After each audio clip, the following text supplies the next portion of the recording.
All right, welcome back everybody to Altcoin Daily, where you subscribe for a video on cryptocurrency every day. My name's Austin. In today's video, I want to update you on the latest news involving Bitcoin, involving Aave, involving EOS, involving Yearn Finance and their new token WOOFY, and much, much more. Like always, check the timestamps down below in the video description, hit the like button, and let's jump in. Starting with Bitcoin. The price of one Bitcoin will hit $250,000.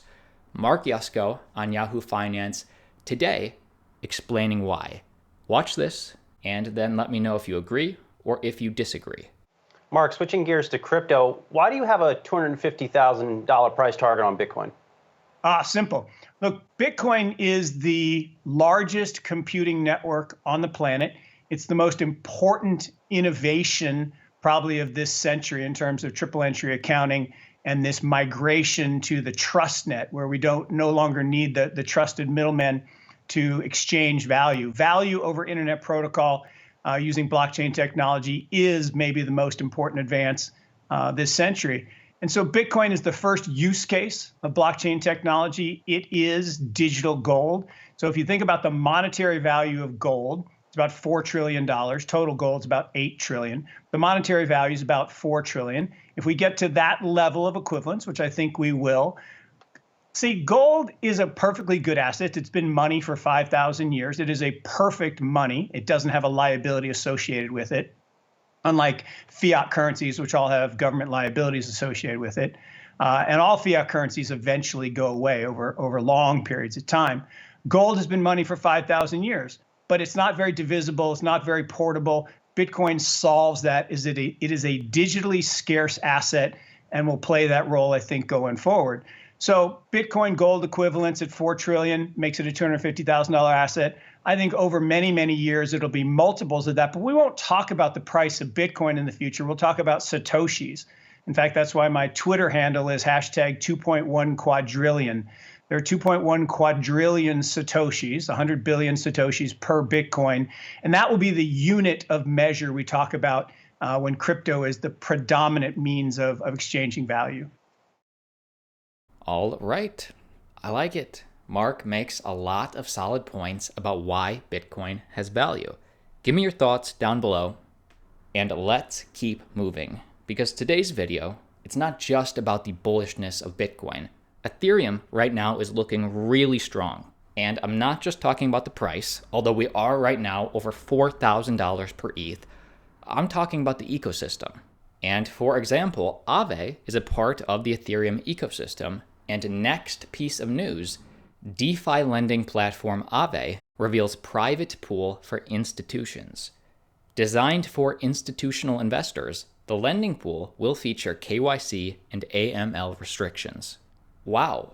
Okay, I think this is a big deal. One, it shows that institutions are clearly interested in using and hodling Aave, the token, but it also shows that, for better or for worse, institutions are here, and we do have some KYC restrictions now to use certain pools with Aave. This is a screenshot that somebody tweeted from using an Aave pool.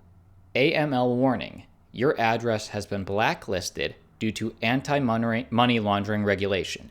You cannot interact with the Aave protocol from this address. Obviously, you can probably guess this did get mixed reviews on Twitter. Some people were pretty angry. Some people were excited that we're seeing this cross-section of CeFi and DeFi.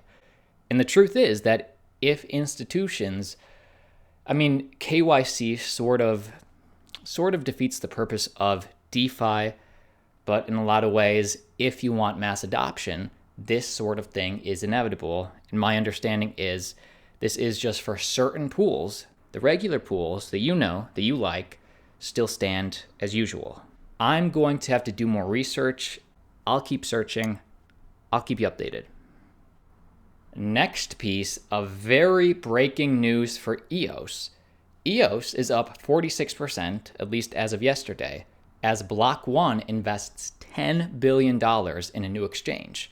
And I believe this will be an EOS integrated exchange running on the EOS blockchain. So check this out.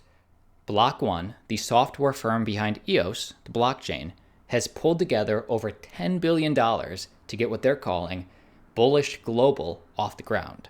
So Block One supplied over 164,000 Bitcoin, worth over $9 billion, over 20 million EOS, and over $100 million in cash to this exchange, while also raising over $300 million in strategic funding.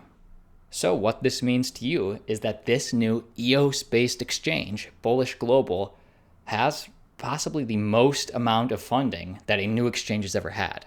Mike Novogratz, whose asset management firm Galaxy Digital also partook in the funding round, said, Bullish's sheer size and scale, combined with Block One's experience in high-performance blockchain engineering, will make Bullish a formidable player from day one. Things are getting interesting. Now, I know for those of you who subscribe to this channel, right now, I've always been pretty vocal that EOS is sort of been lame compared to the Cardanos, the Polkadots, the other Ethereum interoperators.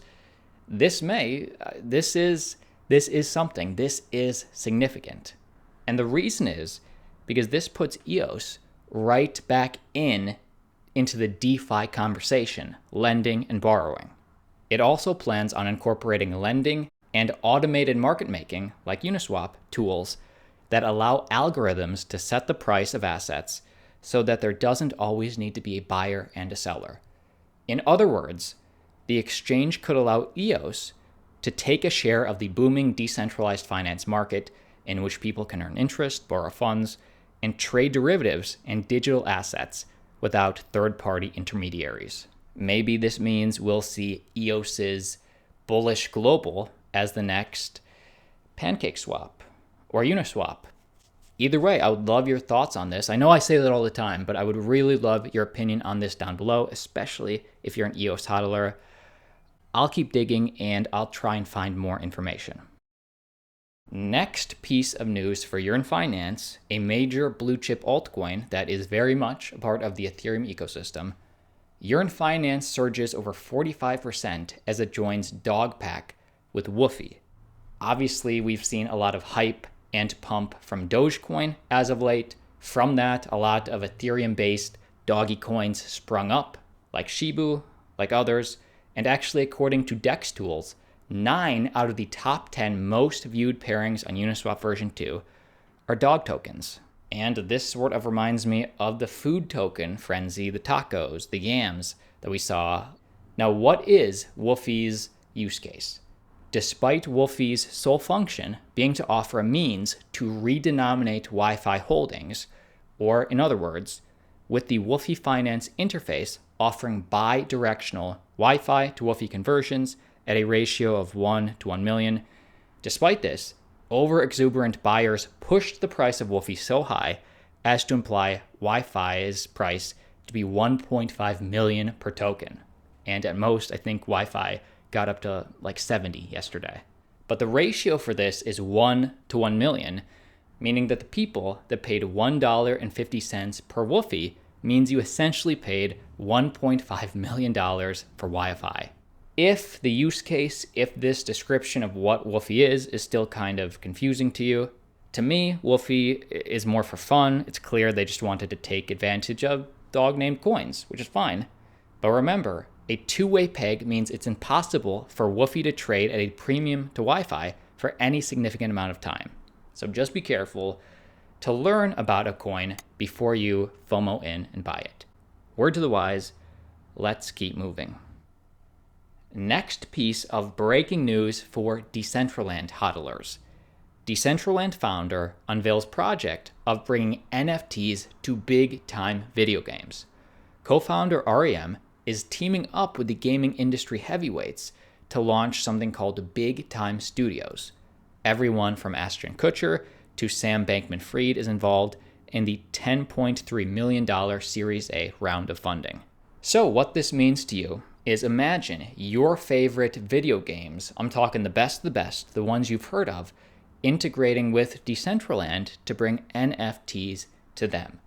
Now that's the goal, that's the aim. Obviously, we don't know which games have or will sign on yet, but they do have major funding like Ashton Kutcher, like I said, also Digital Currency Group, which is the owner of CoinDesk, also Circle, the company behind USDC, as well as OKX's Block Dream Ventures, and a few more.